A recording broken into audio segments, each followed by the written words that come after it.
Stars, like our Sun, are not just uniform balls of gas-burning hydrogen.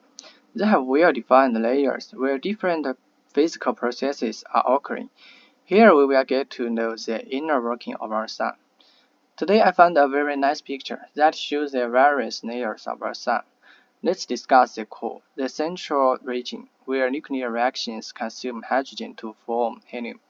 These reactions release energy that ultimately leaves the surface with visible light. The core of the Sun primarily composed of hydrogen gas, with about 74% of its mass being hydrogen and 24% being helium.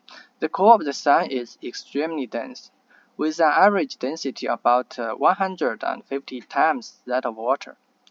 The high density is due to the immense gravitational pressure exerted by the mass of the Sun's outer layers. The temperature at this core of the Sun is incredibly high, reaching about 15 million degrees. This extreme temperature is necessary for nuclear fusion to occur. The core of the Sun is the site of nuclear fusion reactions, particularly the fusion of hydrogen nuclei protons into helium nuclei. This process, known as the proton-proton chain reactions, releases vast amounts of energy in the form of gamma rays. The energy generated by nuclear fusion in the Sun's core is the form of gamma rays. These gamma rays are then absorbed and re-emitted multiple times by other particles in the solar interior before eventually reaching the Sun's surface as visible light and heat. The energy produced in the core of the Sun gradually diffused outward through the radioactive zone, where it is carried by the photons, the particles of light, that bounce between atoms, and then through the convective zone, where it is transported by the movement of hot plasma. Despite the incredible high temperature and pressure in the core, the Sun remains stable.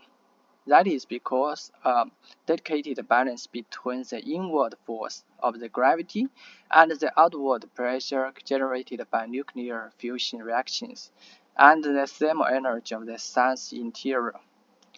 Compared to our Sun, so Sirius A has 2.1 times mass of our Sun, like other main sequence stars, primarily consists of hydrogen gas undergoing nuclear fusion.